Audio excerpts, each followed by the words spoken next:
I just want to comment on that because could be a very, very common mistake when we come to practice Zazen, to thinking that it's about shutting down the mind, that the mind is just gonna be quiet, and we are gonna make it be quiet, and that's not it. The brain, the function of the brain is to produce thoughts, and they are always gonna be there.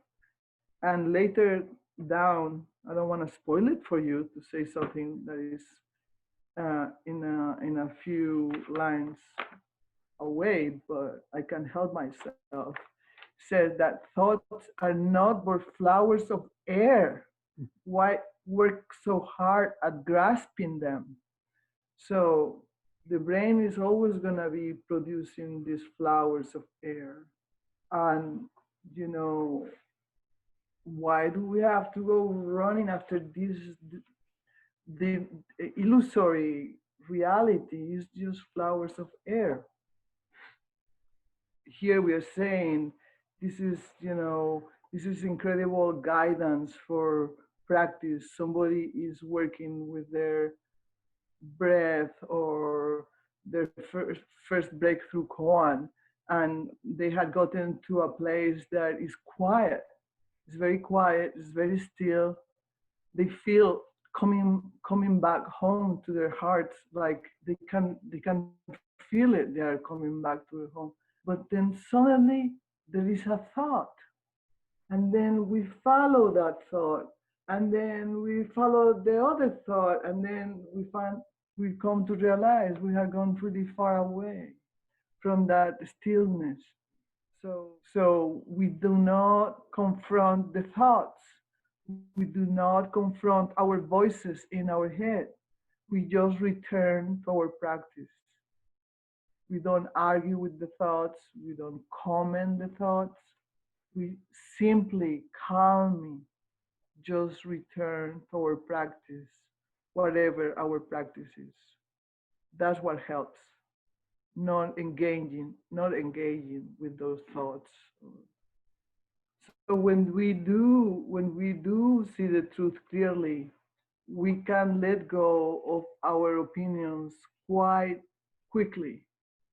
I remember before encountering the absolute, you know, or with my siblings, for example, we are also Feisty. feisty, feisty and joyful and loving too. But and if one gets an opinion and the other gets an opinion, boy, that gets trouble, no? But when you have realized that other aspect of yourself, the absolute, the aspect of yourself that unifies everything, or that can abide in unity, then you laugh about those opinions pro or against something. We can just release them. There's no substance to it. Before, it's almost like our life depends on sticking on to those opinions. Or you see that in Puerto Rico, when I grew up, there were I would see the older men playing some card games, and the arguments were so loud, uh, because that's all we know as ourselves. And if we win the argument, we feel like we are okay. We are okay, but that okayness doesn't last that long. So we need to keep winning arguments, to keep reinforcing that view of the ego, to be happy. But if we don't have that, if we have seen through the ego, we have seen through the bigger reality that support us, then it's so easy to let go. It's almost a pleasure. It's a pleasure because we know that anything we hold, it's gonna obstruct our mind. So it's a pleasure to let go, and it's a pleasure to not to be hold onto those arguments and remembering how painful it was to hold on to those arguments to feel that we exist for a little bit, at least that we exist for a little bit, that we are solid at least for a little bit. But those things cannot maintain because it's not really who we are. So this is why we are in the situation we are today, in the world. People holding to those positions and overseeing what is the most important thing. What is the most important thing? It's just the games of the ego are getting very, very dangerous on this planet, and we are overseeing the planet. We are not seeing the planet. We are not seeing the needs of the planet. We are not seeing that the planet needs help and the planet is ill, and that we are the children of the planet, and the planet should be, high in our priority list, what we can do to help the planet, especially in these next 10 years. So that's who we are. That's who we are, essentially, this vast space, like the sky, empty. So we are like that. We have to be empty in order to be able to accept everything. The moment we are holding to one position, then we are separate from the whole. We would not be like the sky. The sky has to be empty in order to support the universe. And so do we. So it's a very rich emptiness. It's not. Emptiness could be described also as full potentiality. So it's that kind of emptiness.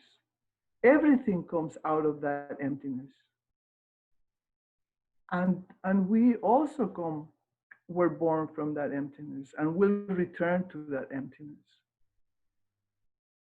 So when we live our life trying to block that emptiness, to make it go away, to put the music very loud, to make the television very loud, so we don't connect with that emptiness, because that emptiness is who we are and is always with us. And it's so frightening for many people. They do anything to try to stop the sensing of that emptiness. And it's very scary if you don't know that emptiness. It's very scary, but if you know it, it's your mother. It's our mother. It's our mother. It will accept us always, no matter what. Always, always just wandering the earth, choosing and picking this or that against opinions, more wondering. We never get to know who we are in depth. And then our life has passed by and we didn't even get to know completely. We didn't ever get to know who we are in our deeper sense. Yeah, and maybe the reason that we do that is because it's a bit scary when we are about to enter this empty space inside of us. It's always there, but the moment we are going to be aware of it, we feel fear, and the voice of the ego comes very strongly and says, do not enter there. It's like a big sign with, do not enter here or you will die. It's very clear. Maybe those are not the exact words that you will hear, but there is definitely at that moment a very acute fear of death. And then you think about, oh my God, I'm here in the cushion, sitting in the zendo or sitting in my house. I know I'm not gonna die, and yet in your inner reality, you are at the border of a cliff. You are at the border of a big abyss. And the ego said, come back. And the teacher says, jump.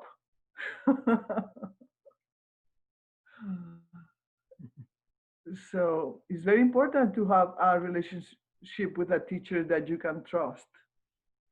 If you don't have a relationship with a teacher that you can trust, that you know is not going to tell you to do something that is going to be harmful to you don't do it. So that's why in Zen it's so important to have a teacher that you can trust, because it's that trust in the teacher that finally helps you to do that next step.